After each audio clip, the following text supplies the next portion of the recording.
Hi,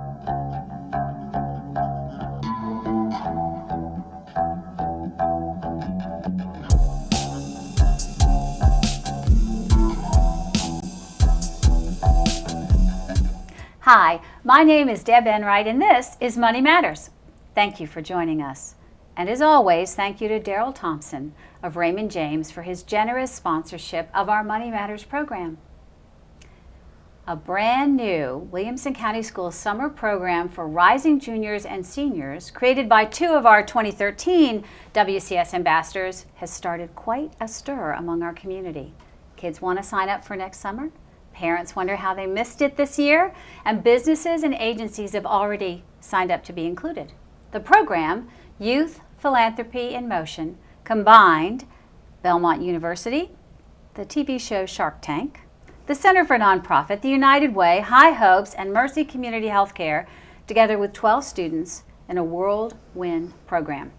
United Way of Williamson County CEO Pam Bryant and High Hopes Inclusive Preschool and Pediatric Therapy Clinic Director Gail Powell, our two ambassadors, led this new program, giving student volunteers a chance to earn real-world experience while partnering with local nonprofit organizations. The participants worked together for 1 week to prepare a business plan for an innovative funding stream for area nonprofits. So many people were involved in bringing this program together and making it successful. We'll talk to one of the most integral individuals to the success of Youth Philanthropy in Motion, Katie Richards, recently named the Director of Development for the Siloam Family Health Center in Nashville. And we get to hear from some of our student participants from the program, Michaela Crisco and Grace Shockey. But first, the WCS Communications Department created this window into the Youth Philanthropy in Motion program. We'd like to share it right now. Then, through the lens of Katie and our students, we'll explore how this program came about, how many members of our community signed on to help, and what we have planned for next year. So let's watch the video. I promise you'll get goosebumps. Stay with me. Katie is up right after the video. We'll be right back.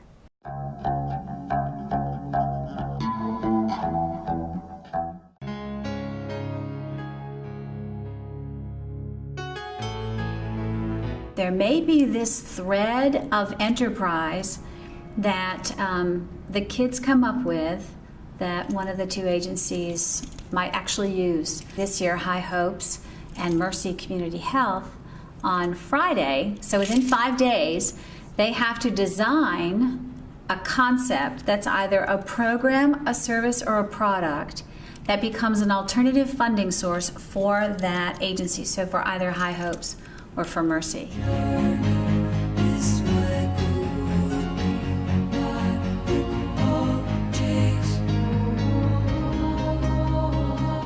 So we were doing some team building. It's an activity called Blind Shapes. The whole purpose is just to kind of get the group to continue to gel together, work well together, and then talk through basically the bigger picture of what they're trying to create on Friday.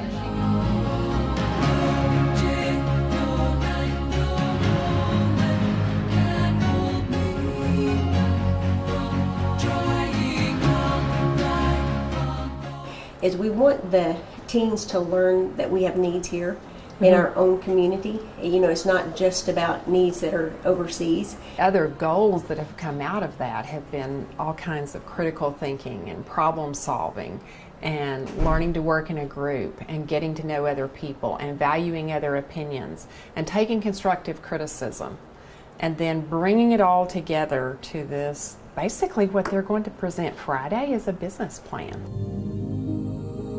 Or would you consider doing business with the Band-Aid maker that already is in existence and maybe somehow partnering with them? Some sort of bond with Walgreens, so that's a place they could sell the Band-Aids, and since they're already in coalition with each other.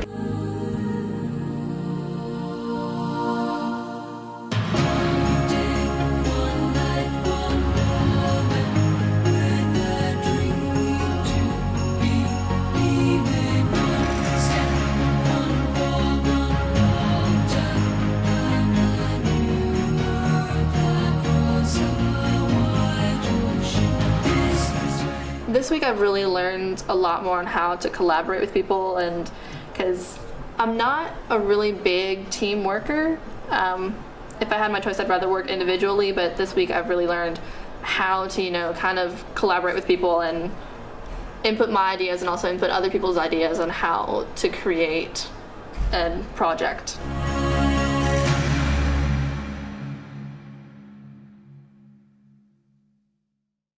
And welcome back to Money Matters. Okay, now I want to make sure, because I know some of you saw this in the video. The video was created over the summer. And when Pam and Gail are talking, they talk about the program starting on Monday, and then on Friday the kids present. So they're right, and I probably should have told you guys that before, but it happened in June. I'm talking to somebody I'm going to introduce in just a moment. It happened in June, and we actually started on a Monday and went through a Friday. So that's what we talked about in the video. Okay, now I'm really excited to welcome Katie Richards to the show. She gave her time, an entire week's worth of her expertise to this program. We'd never run the program before. I happened to mention it to her. She asked if she could just be a part of the program, and all of a sudden we had this wonderful experience with her in terms of using her expertise, which she has shared literally around the world with people, in terms of team building and how to pour as much out of your potential and your talents to bring to whatever project you're working on. So I'm very excited and very thankful that Katie said yes to come join us. So Katie Richards, thank you for joining us on Money Matters. Thanks for having me. I'm really glad you could make it. Yeah, I'm really excited. So we saw the video, and the video kind of gives this overview without really kind of any structural content about what it was all happened. So just to give that kind of 30,000, why don't you give that in terms of the timing of it and what we were trying to accomplish? So basically the point of the program is we were trying to teach students about social enterprise and social entrepreneurship. And so we brought them in, and from many different avenues, we saturated them in that. We exposed them to different types of nonprofits. The first day we did extensive education about how nonprofits run, tax purposes, etc. And then we let them go visit the nonprofits they were assigned to. And the entire purpose was for them to be able to create a sustaining revenue source for their assigned nonprofits and kind of follow in the footsteps of social entrepreneurs all around the world. Okay, so let's just define that whole alternative funding, because I use alternative funding source, others use kind of a business plan, but what we know for nonprofits, and I think was one of the reasons we thought this would be kind of a cool experience for the kids, is in development work, there's kind of a portfolio, right, of different avenues to get money to have your programs go, pay for the lights, pay for rent. And I think what we're learning is that we need to maybe make that portfolio a little more full of options. So instead of just asking for checks and cash and that kind of stuff.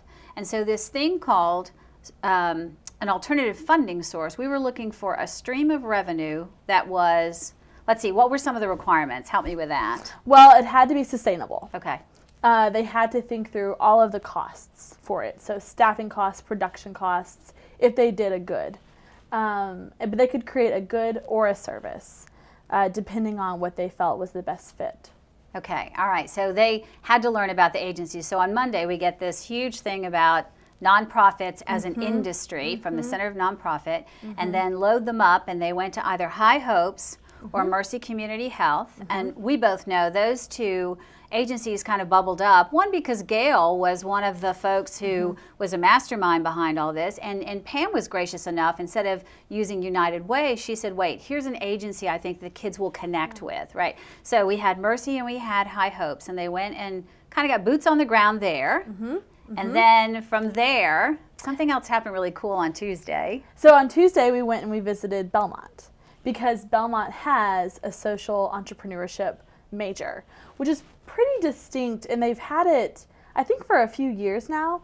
So they were really ahead of the curve on catching that, oh, this is a trend, and students are going to want to pursue this on an academic level. So our social entrepreneur, just so we can give an example as well, because I think sometimes, I mean, you can hear the jargon in our head, right? So what we're thinking of are things like Tom's, the shoes, or Bloodwater, or Warby Parker with their buy some glasses and we'll get some for the third world country person so they can actually work. So it's kind of the common sense stuff, but it's not an add-on. It's not a huge event. We put quite a few, I don't want to say restrictions, but the challenge was not to do the same thing. Sure. Okay. I mean, that was the real challenging part when we formed the criteria for it and how we facilitated the groups, is we wanted them to think beyond shoes and glasses, because that's being done by Tom's and Warby Parker in a really excellent way.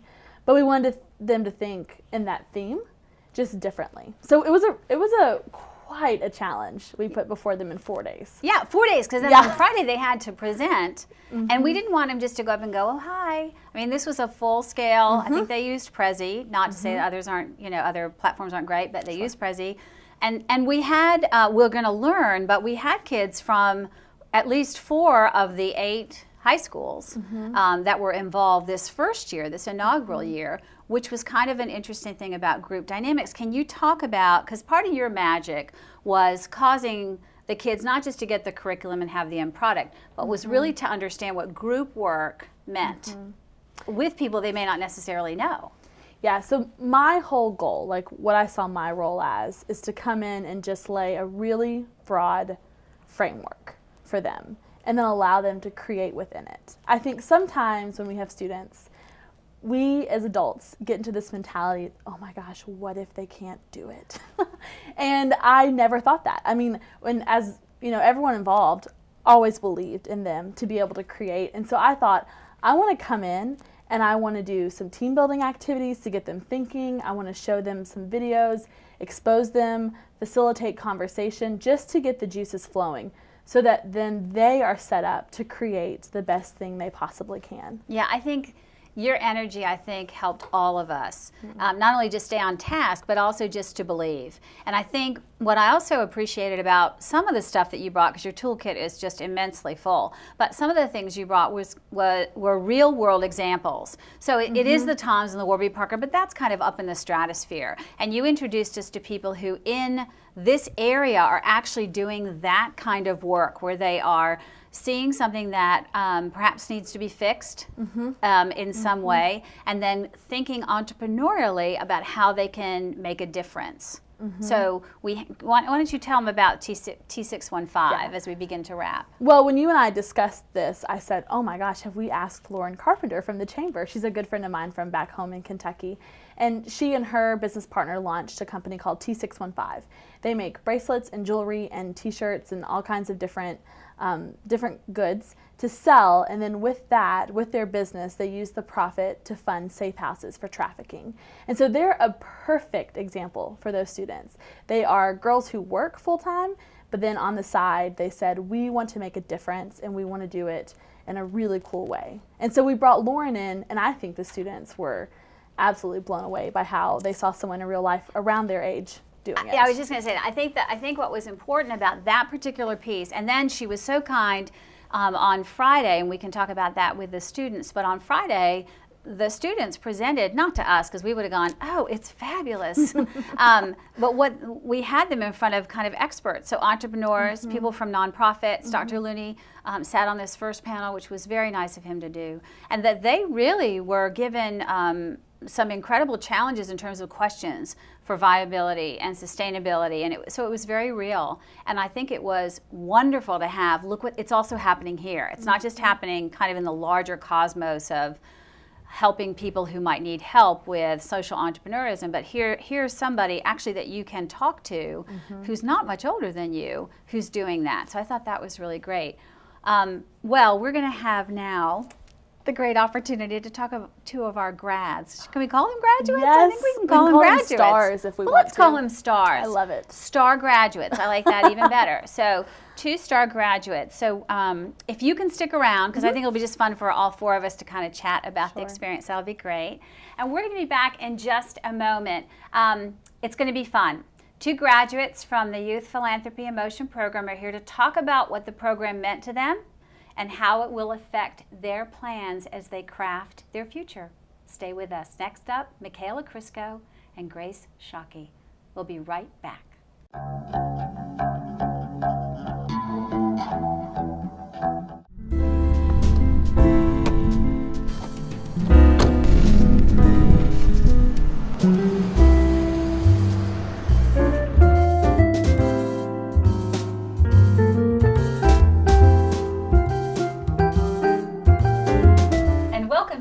Money Matters. Now I'm really excited. So Katie said she'd stay, which is marvelous. Katie Richards is still with us, the development director from Siloam Family Health Center in Nashville, who was very important to the Youth Philanthropy in Motion, and the talents and the energy that you brought. And now we have two, I guess we've decided to call them star graduates. Yes, two star graduates. We have Michaela Crisco and we have Grace Shockey, and they're both from Summit. But we want to make clear, not to diss Summit, obviously, because that would be a bad way to start. But we also had kids from Fairview this year, and from Renaissance, and from Ravenwood, thank you, and from Ravenwood. So 4 schools, which I really love. There were 12 kids, and you all had a marvelous team, and you knew a lot on your team, didn't you? Everyone from Summit was on our team. And then we had Marissa. And Marissa from Ravenwood. So, all right, so let's talk about, because I think it's really going to be fun, and I really want an honest answer from this. Okay, so. Why did you all say yes, you wanted to do it? How did that process happen? I think both of us. Yeah, we both talked to each other about it. Yeah, one of our teachers came to us and invited us to do it because they knew that we were kind of interested in stuff like that. And then we talked to each other and we're like, come on, I don't know. And then we weren't quite sure what it would be exactly. Yeah. So we just decided to try it anyway. Why not just go for it, see what it is. That's awesome. I mean, because I think it was first ever. And there's only so much that, in a small little pamphlet or in an email out to the faculty that you can put into it. And we really were still building as we, truth be told, we were still building while the thing was going on. So we were really jazzed when we found out that, so many folks were coming from Summit. I think that both Ms. Hickey and Dr. Farmer were really excited about it. So we were glad you said yes. You didn't know what you were getting into. You knew it was only a week, right? Yeah. Okay. And so walk us through the first couple, just walk us through the first day, what that was like. And because it wasn't at a school, the Chamber of Commerce gave us their facility for the whole week. So talk about that. We got there the first day. We sat through a very long PowerPoint, but it was to learn more about nonprofit businesses and organizations. So we did that. We met all of you guys, and then we had lunch, and then we went to we went to the nonprofit that we were assigned to, and we were assigned to High Hopes, and the other group was assigned Mercy. Very cool. Yeah, I think it was really fun. I enjoyed going there. The first part was a little tedious just because of all the knowledge we had to learn, but it was really necessary. But it was something that we should. Because by the end of it, that was really helpful when we had our presentations. So, I'm thankful for that. It was really fun. But going to the actual locations of where, and seeing what was actually happening was really cool because, we got to actually experience what we were about to try and help. So it really helped. You guys were at High Hopes. Yeah. So talk about that experience, and then talk about how you got to your project. When we were visiting High Hopes, we got a tour and we got to see some of the classrooms. It was really sweet. Let's see. Gail just kind of talked to us about what she needed, what she did. She wanted a sustainable revenue source, not just a one-time cookie dough or cookie she was like, we're already selling cookie dough. So. Yeah, but it was fun, not an add-on, right? Because, we really got to... Yeah, we didn't really get to be with the kids as much because just the time that we went, it was nap time, so, they were all sleeping. But we saw her. We got to play on the equipment and, we went outside on their playground and we were all like, this is awesome. Yeah, did you know about High Hopes? No. I mean, that it helps kids with special needs, and then but it also has kids who are kind of... typically developed. Typically developed. They Thank you. mix Couldn't them. couldn't remember that word, and I knew I was going to step in it. So typically developed, and I love that they put that all together. I really enjoyed that. Yeah, that's a really neat thing. Yeah, like she got her granddaughter out, and it was very sweet. So we got to play with her. That's it was nice. really sweet. Cool. So she also got some babysitters. Is that what we're saying? Hello, I'm There's for benefits it. for everything. Okay, then we go to Belmont. Which had you all been on? And so, are you starting to shop for colleges? Because part of why we went to Belmont was the degree program. But we also thought it's kind of fun to practice what it's like, even if you don't even, even if that's not on your list. What am I supposed to look for? What's a tour like? So, was that helpful for you folks? Yes. Yeah. Yeah. I like going there. It was interesting. I don't think I'm going to go to Belmont, but I really did like just touring kind of college. practice. Yeah, it was a good practice experience, and just kind of going through all of the programs that they had. Yeah. Kind of helped brain processing for the because future. it's a lot when you guys get started. And this is a big year for you guys. Intimidating. And then you got to work in the ACT. library, which was fun. Yes. And then let's see, we had some. I think talk about what it was like when the executive directors from some of these nonprofits, because you were brilliant. So Katie goes, well, let's see what our ideas are and what these executive directors think. So we had Second Harvest, Center for Living and Learning. Help me if I'm saying anything incorrectly. Grace Works and Martin Center, and they told us what their alternative funding sources or their revenue streams were. Harvest Hands. Thank you, Harvest yeah. Hands. And then you guys, she goes, yeah, well, let's offer up. So what was that like? How did that feel? That was actually really. That was helpful. We talked about how helpful I really that enjoyed was, that. especially for Friday, because Friday we were presenting to experts, it was a practice round, Yeah. and they gave us feedback and questions that really helped us form our presentation that we were going to make on Friday. So it was really helpful, and it was cool just to hear their feedback and what they thought, because they're professionals at this. So that was a really good thing for us, I think. Yeah, they I were liked really seeing how their engaged. nonprofits worked and everything. Yes, It was very interesting. they're all different, right? Yeah. All different All with different different. concerns. Yeah. Well, I was really encouraged because each of them were so affirming of your all's ideas. So that They was were. Yeah, it was nice to have they- feedback. And they Yeah. they couldn't help themselves when we went to break. They jumped into your groups. Let me help. Yeah, I love Yeah, that that. was I thought cool. that was really cool. And then, okay, so Wednesday, Thursday were just work days, Yes. right? With balloon hats. Yeah. I Yes. had to just say they And were. awesome food. Yes. We should talk about community partnerships a little bit. I think all the We food had great was lunches all donated. week. Yeah. And that's really, Pam Bryant really made that happen with United Way. I mean, there were just so many different partners just trying to make it interesting for you folks. And really, it was cost-free. Lunches were given by the community. I think Pam brought in breakfast almost Yes. every She day. brought Chick-fil-A. Is that right? Chick-fil-A. There was coffee and stuff from the chamber. And all right, so now let's set up Friday, because I think that, I don't know, for me that was just a really, really cool experience. I was so happy for you folks. So we go to Skanska, which is this mega construction place. They've done the Titans LP Field and all kinds of cool things. I think they help with the Ryman as well. We go into their board room, or training room, which was really cool. And then you have this panel of people, Yeah. right? So you have someone from Mercy, the executive director of Mercy, Dr. Looney's there, Janet Carmichael from Big Frog. We have a representative from Girl Scouts, and then we also have a representative from the board on High Hopes. So this is and you've never met them before, right? And so they were given a sense about what they were supposed to be looking for. And then now you guys talk me through Friday. Yeah, I think Friday everybody It was was a a little little nerve-wracking. nerve-wracking. Yeah. Everybody was a little nervous. But I mean, given, but We it all was- had to kind of dole out parts. You know, Yeah. you're going to say this slide and I this don't slide. think we and- were as prepared as we could have been. Yeah, but I felt like we needed a little bit more time to put it all together all right at the together. end. Yeah, Yeah. We were still working at the last minute. Yeah, but all in all, I mean, our group presented well. Yeah, We had I everything think we we did well. needed, and it was cool because everybody in our group kind of pitched in something different, brought Yeah. something different to the team. So it was really a cool experience. It was a good practice for future Yeah, life exactly. and just public speaking in general. I think it was a really good experience. Good.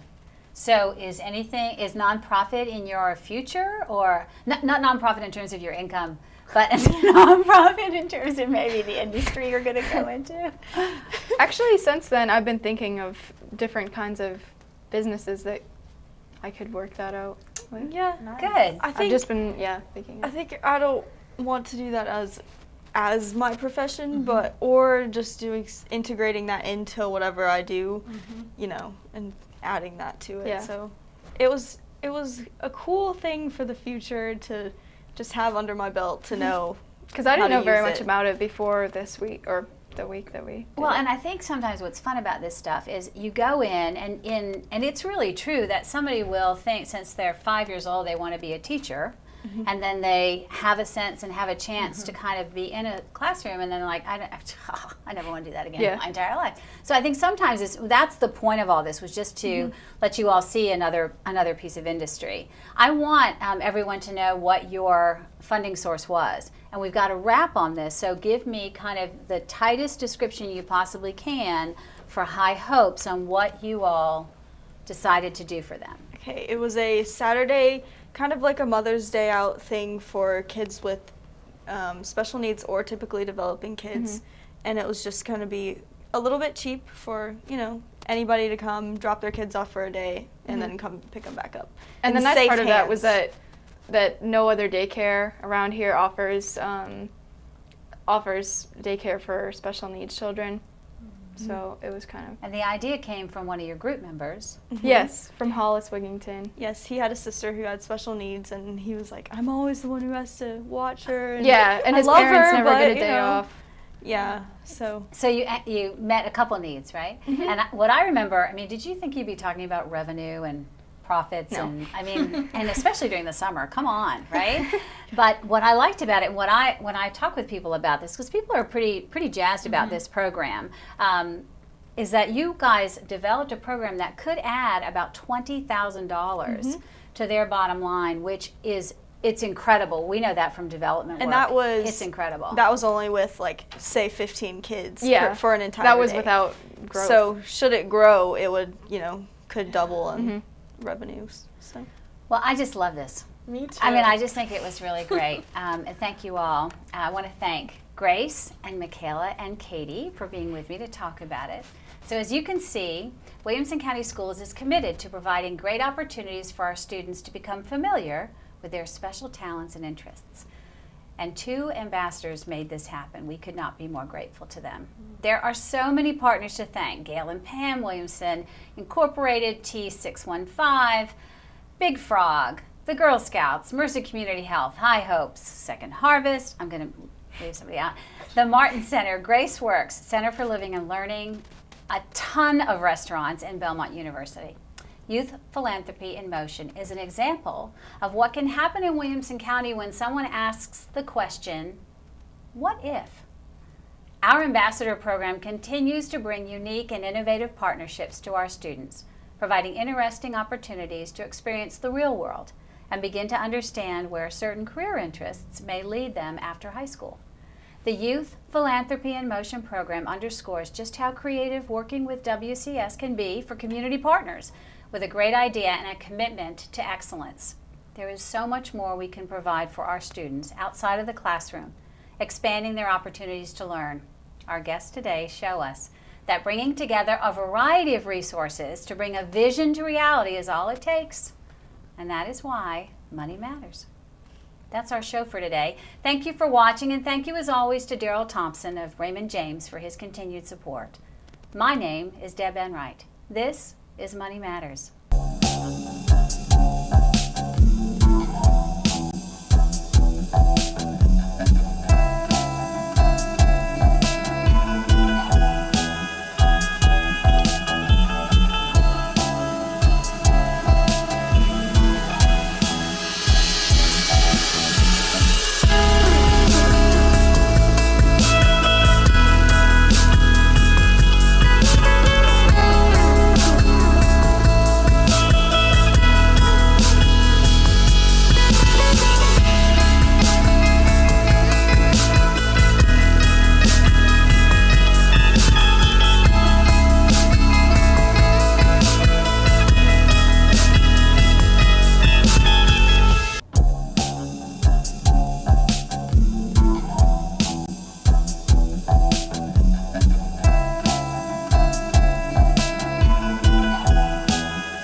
You'd never leave your child alone with this, or this, or this, or this. So don't leave your child alone in a car, because this can do this to this, and this, and this. Power windows have hurt or killed hundreds of children.